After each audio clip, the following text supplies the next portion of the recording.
Mr. Prime Minister, India has long prided itself as the world's largest democracy, but there are many human rights groups who say that your government has discriminated against religious minorities and sought to silence its critics.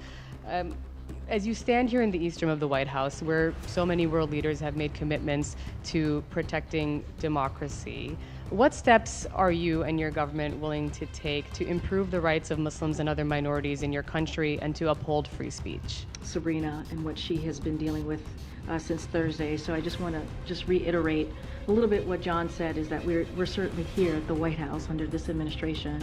We're committed to the freedom of the press, which is why we had the press conference last week.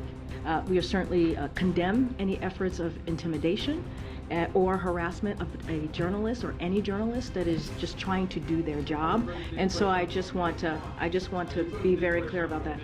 White house ने wall street journal की reporter Sabrina Siddiqui को हरासा करने और online बदसलूकी की मज़म्मत की, जब United states में सिद्दीकी ने पिछले हफ्ते एक मुश्तरका प्रेस प्रोग्राम के दौरान वज़ीर आज़म नरेंद्र मोदी से हिंदुस्तान में अक़लियतों के हुकूक़ से मुताल्लिक़ सवाल किया। बाइडन इंतज़ामिया के अहदेदारों ने ऑनलाइन ट्रोलिंग के ख़िलाफ़ और प्रेस की आज़ादी पर ज़ोर दिया है। WSJ ने रिपोर्ट किया है कि सिद्दीकी को हिंदुस्तान में शदीद ऑनलाइन हरासानी का सामना करना पड़ रहा है क्योंकि वो एक मुस्लिम हैं।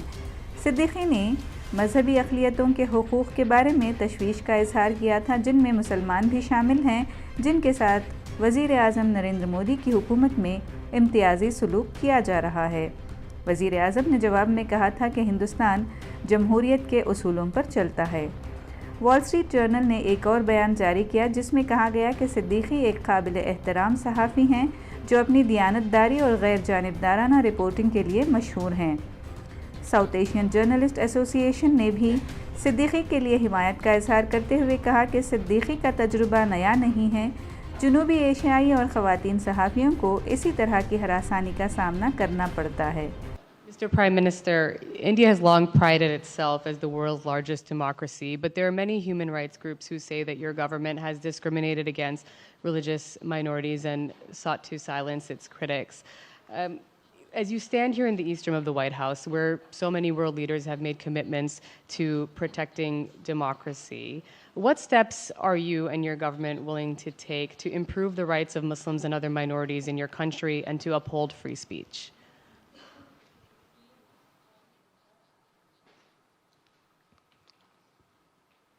मुझे आश्चर्य हो रहा है कि आप कह रहे हैं कि लोग कहते हैं नहीं, भारत डेमोक्रेसी है। और जैसा राष्ट्रपति बाइडेन ने कहा, भारत और अमेरिका दोनों के डीएनए में लोकतंत्र है। लोकतंत्र हमारा स्पिरिट है, लोकतंत्र हमारी रगों में है, लोकतंत्र को हम जीते हैं और हमारे पूर्वजों ने उसको शब्दों में ढाला है संविधान के रूप में।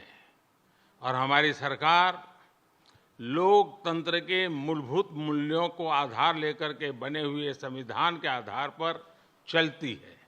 और हमारा संविधान और हमारी सरकार, और हमने सिद्ध किया है डेमोक्रेसी कैन डिलीवर। और जब मैं डिलीवर कहता हूं तब कास्ट, क्रीड, रिलीजन, जेंडर, किसी भी भेदभाव को वहां जगह नहीं होती है।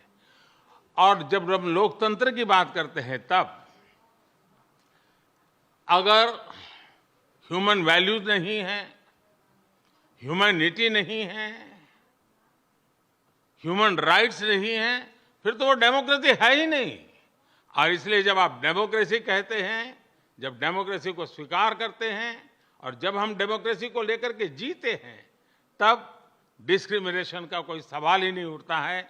और इसलिए भारत सबका साथ, सबका विकास, सबका विश्वास, सबका प्रयास, उन मूलभूत सिद्धांतों को लेकर के, और इसलिए हम चलते हैं।